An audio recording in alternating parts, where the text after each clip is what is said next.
my tail. I did the Iditarod trail. Welcome to another episode of Husky Talk. Today we are excited to talk with this year's Iditarod Rookie of the Year.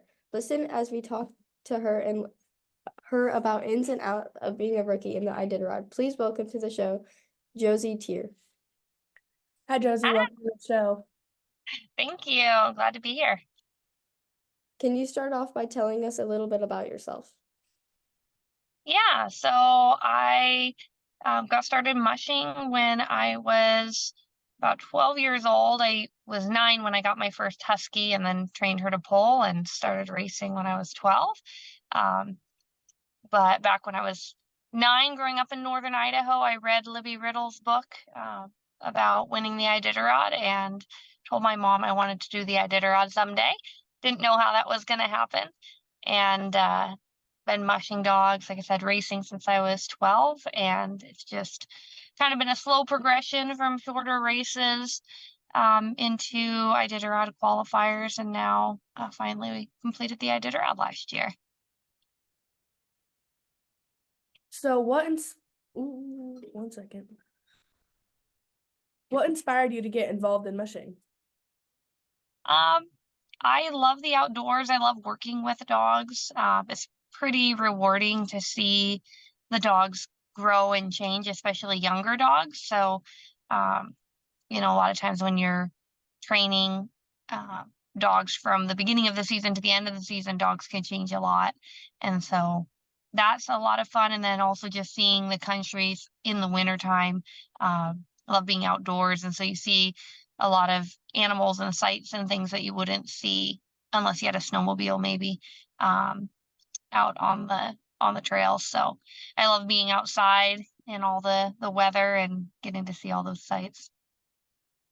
You have worked with some Iditarod icons such as Aaron Breermeister and Josie Roy.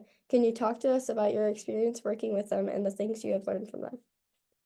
Yeah, so I was 17 when I first came up to Alaska and worked for Aaron.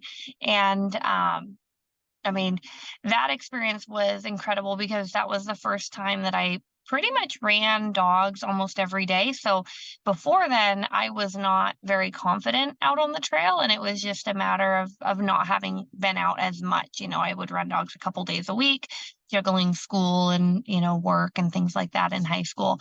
But when I came up to work for Aaron, my 100% of my job was helping take care of the race dogs and running the puppies and yearlings. And so I grew a lot as a musher, just getting really comfortable out there and realizing what these dogs were capable of doing.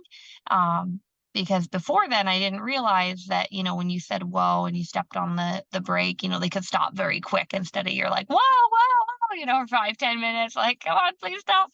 And I didn't realize, dogs could, sled dogs could be loose a little bit and things like that. So I learned a lot there just by having, not only the knowledge of, being surrounded by a lot of great mushers and hearing all those stories and picking up tidbits, but also just being out there and doing it. I learned I learned hands-on well. So actually having to go do it and gaining that experience. And then there's a lot of things that, sometimes you're told things about how to train dogs, and it might take a little bit for that to sink in. And so a couple years later, when I worked for Jesse, I'd run all my qualifiers at that point. But at that point, I was ready for kind of all that information, that knowledge that I'd learned over the couple years to actually be able to see it. So when you talk about reading your dogs, or you talk about, how to properly train the dogs and kind of fine tuning your technique, I learned a lot of that from Jessie and just watching her and getting to run her second string and be able to see side by side, because I had my dogs there as well, what my team looked like versus what, a top Iditarod team looks like, and kind of learn, well, why was that? And get to play with training a little bit. And of course, have Jessie there to give me advice as I was training, because I did one race with my team that winter as well. So that was both of those experiences were pretty different as far as what I was learning, but I took away a lot from that. And then from there, you know, a lot of times when you're younger, you might be really leaning on different people. If someone does something one way, you're like, oh, I'm going to do that exactly the same. But everyone kind of has a little different path. And so with mushing, it's the same way. You have to figure out what works for you. And so since working for Josi, I've been able to kind of figure out what works for me and be a little more confident in that. And I think the dogs feed off of that, because if you're, you know, they need to know that their pack leader is you know, confident and isn't second guessing everything. And so I think that's been really helpful in letting me relax out there on the trail and just be confident that how we trained, you know, they're just going to do exactly what we trained. So this was your rookie year in the Iditarod. In order to race in the Iditarod, you have to have certain qualifications you have to meet. Can you tell us about those? Yeah, so in order to run the Iditarod, you have to complete 2 300-mile races and 1 200-mile race. And those, you can do more than that, but that's the minimum. And when you're racing those qualifiers, you're basically signing off ahead of time that they're qualifiers, and then the race officials, the race veterinarians, they're all kind of watching you. And I think they have some sort of scorecard. I'm not 100% sure how that piece works, but they do submit that to Iditarod after the race. So you have to be, I think there's some like a piece of, as far as like competitiveness, they want to make sure you can move down the trail in a reasonable time, but most of it's focused on how you take care of your dogs and how you do with sleep deprivation and the extreme weather and things like that. So that, you know, once you complete those, then you're allowed to actually sign up for the Iditarod. Another specific thing to rookies is the rookie meeting in December. Can you tell us about what goes on at this meeting? Yeah, so everyone flies in to Anchorage and we have a day of talks. And so they talk about everything from how the food drop works to dropped dog or return dogs. And so kind of how that process works, because most races, when you're qualifying, you have a handler there, right? And so they just pick up your return dog and they're good to go. But obviously with the Iditarod, they're flying that back to Anchorage. And then they talk about food drops. So everything that you're sending out, Aaron Burmeister gave us a handout on that, talks about the weather, different things you might not think about. You know, there's no packing list for mushers. And so there's a lot of little things that over the years, you know, mushers have found helpful. So the Barrington sisters came in and talked about, you know, some of those sorts of things, a little bit on training and nutrition. And then, of course, the big piece was just some of the things to watch for good care of the dogs. So Stu Nelson, the chief veterinarian for Iditarod, talked about that. After all the hard work, you finally made it to the start line. What was that feeling like once you started down the trail? When you start down the trail, there's so much preparation going into the Iditarod. And then once you get your drop bags off, you're kind of relieved. You're like, okay, that big part is done. And then you've got, you know, the week or two leading up from the time drop bags are gone until the race. And sometimes you can be like, oh, everything's done, but you still got to keep the dogs in shape.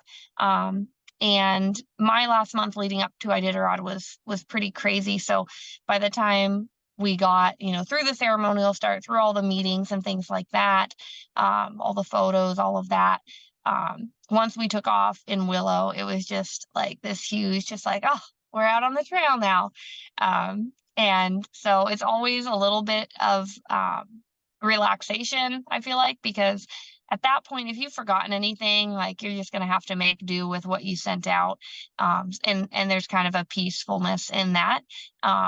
And then also excitement, because now you're finally moving down that trail. And especially as a rookie, you know, you're looking forward to seeing all those sites and seeing those places that you've heard about for years and years and all the stories. So I was pretty excited to get down the trail and see what was going to come next. What were some of the biggest challenges you faced on the trail, and how did you overcome them? I think, you know, a lot of the challenge that I had was like the unknown, so I didn't know what to expect. And the only thing to do there is just to keep going and take it as it comes. But the trail is challenging, so you have some real technical spots. And what I found for me is to get through some of those technical spots, if I'm real uptight and gripping on the sled, for dear life, which you are going to be hanging on, but if you're gripping on the sled for dear life, the dogs sense that. And if they sense you're nervous, a lot of times they don't react like they typically would. And so because of that, kind of when you get into those more difficult spots, just kind of trying to relax and be calm for the dogs. And it's not something I can always do, but then sometimes there were spots where the dogs themselves just really surprised me. So in the blowhole, I know it wasn't, the windiest that it's been or anything like that, but it was still a lot of wind for us. And I was pretty nervous about it. And in that scenario, we were going to go through it. It was like, we'll make it. It's only, 4 miles or whatever. But the dogs actually blew me away. They were so excited. They just charged through that, probably because they were like, let's get out of this wind. But so sometimes, there was a challenge like that where it wasn't me at all. It was just the dogs were like, no, we're going. But every section of trail, every run that I did had a little bit different. It changes a lot. So there were different challenges, whether it was the extreme cold on the Yukon River or the technical stuff of Dalzell Gorge and the steps and things like that. As a rookie, was there anything that surprised you on the trail? There was, as far as like where things were on the trail, because I don't know why I'd never really thought to like have the map, drawn out or anything, and like, oh, this is where, and write down so when you're sleep deprived, you forget, where you are in the trail, but you forget where certain things are, like the steps or the Dalzell Gorge and things like that, a little bit. And so I didn't, as a rookie going into those, I didn't really have a great idea of like, 10 miles in, we're going to hit the first step and things like that. And so I think that might have been a good thing, because if I'd have known exactly, then you'd be sitting looking at your GPS like, oh, it's coming up. Oh, we're only a mile away. But that was definitely, there was quite a bit of surprises, I guess, because then there were spots where I thought, oh, maybe that was the steps. And then when you actually saw the real ones, you're like, nope, that's definitely the real one. So you finished 15th place and won the Rookie of the Year award. This is a pretty significant achievement. Talk to us about your thoughts and emotions as you finished the race. Well, as I finished, it was pretty incredible. Like as a musher, after you've been out there for, for me, it was 10 days. I was very, in some ways you're like you're ready to get to the finish line, and that's exciting. And, your friends are going to be there, and my sister, and that's going to be really cool. And the sunset was beautiful. But then at the same time, you're like, well, I've really enjoyed just being out here with the dogs. This is fun. You get into a rhythm. And so definitely some tears, just of, how proud I was of the dogs. I think that's the main thing, is I was just so proud of how they had done. And then also really thankful. I mean, so many people, especially when they came up Front Street and I saw so many people that were there for me. Aaron Burmeister and his family was there, Jesse Royer, a bunch of my friends and family. And I think just seeing them and they had been a big part of helping me get there. And so I was really thankful to get to share that with them. And it's kind of hard to explain. It was the most incredible experience, I think, of my life, getting to finish the Iditarod and know that you just traveled 1,000 miles across Alaska with, your dogs. And now it was the end, and it was like, oh, wow, we did that. Because sometimes in the moment you're not thinking so much about how long it is or how far you have to go. Even a little bit towards the end because you're like, oh, I'm in White Mountain, just one more run. But a lot of times in the middle of the race, you're just, one run after the other, not really thinking about how far it is, just thinking, how are the dogs doing? Are they eating? Okay, I got to go get a nap now. And then I got a booty and get ready to go. So it was pretty exciting. Can you share something with us that stands out about this experience to you? Stands out. I mean, the whole thing really, there's so many different parts of it. It's hard to pick one specific moment, but I will say one spot kind of towards the end, since we were talking about the finish, was you're kind of going, it's pretty flat once you come out of the Topcock Hills and you go through the blowhole and then you pass Safety Roadhouse, and then it's pretty flat for a bit and you see the Nome sign 20 miles and you're like, okay, and it looks pretty flat, but then you go up and over Cape Nome instead of just staying on the road. And I think that was pretty cool because it was like, this is our last hill, like this is the last big hill, we're going to go up and over this and then we're going to be able to see Nome. And coming over that kind of right at sunset was really, really special. Just to get to see, you can see the ocean, the ice, and Nome in the distance, and it was just a pretty special time. And then a little bit later, because when you're out there running your dogs, you have your run schedule and you have your snack schedule, and I was like, okay, we're getting close to Nome. Probably don't need to give them a snack, because they're going to get one as soon as we finish. But it was a little longer than I thought. And I was like, and we were kind of by the road and I was like, this is almost over. So I'm going to go ahead and stop and give them a snack. And so we stopped, and people along the road probably wondered what we were doing, but just stopped and gave them a snack and gave them, some extra pets and let them know how good they were. And, that was kind of a special, just kind of a quiet little moment on the trail before we got into the finish and all the excitement there. Looking ahead, what are your future goals as a musher? Future goals is Iditarod 2025, and continuing to run the Iditarod and run races to help prepare us for the Iditarod. I'm raising, hopefully, a bunch of puppies this year, so have some younger dogs in the coming years, and that always gets me super excited because my favorite part of mushing really is training those younger dogs and watching them go from, a little puppy that fits in your lap to, maybe a 60 or even 80-pound dog that's, running thousands of miles every year. So pretty excited about that. And it might, takes a couple years to raise those puppies and get them ready for Iditarod. So definitely Iditarod next year. And then we'll see how it goes from there. Finally, we have the Iditarod Fast 5. We have 5 different Iditarod topics we'd like you to try and answer as fast as you can. Favorite musher? Oh, favorite musher. I think I would have to say Jessie Royer. She has really inspired me a lot, and she's just toughest woman I know. Favorite Iditarod book? Definitely Race Across Alaska by Libby Riddles. Favorite checkpoint? Oh, that one's really hard. But I love to eat, and I have to say this year, Elam had the most amazing salmon, and they had donuts and cinnamon rolls, so it's hard to beat that. But I heard Over had prime ribs, so that could, change next year. Favorite volunteer? Oh, there are so many volunteers out there.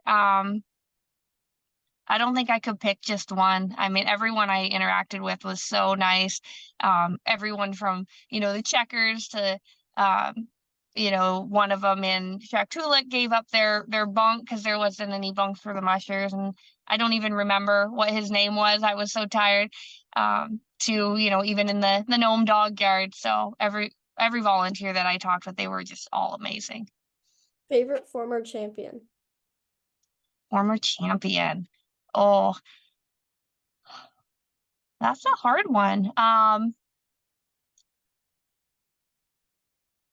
would say, I think that, I mean, I guess former and current champion, Dallas, I think that it's just incredible what he does with his dogs, and to have won it 6 times, and I think he's fantastic for our sport. He's very articulate, and it's pretty cool to see, you know, if you watch some of his YouTube videos and stuff with the dogs, like he has a really tight bond with the dogs, and that's always really special to see with any musher, but especially cool with him. Thank you so much for being on the show today, Josie. Thank you for having me. Special thanks to our guest, Josi Thyr, for being on our show this week. If you enjoyed this episode, please stop by iTunes and leave us a review. It helps with our ratings. Also, if you have any questions, comments, or people you'd like to hear on the show, email us at huskytalk1@gmail.com. If we hear from you or you leave a review, we will read it on the show. We would like to also give credit to Hobo Jim for our intro song, the Iditarod Trail song, and our outro song, Ready Clean Blood. In the land of the midnight sun. They call this race the Iditarod Trail. To me, it's Reddington's Run. In my heart, it's Reddington's Run.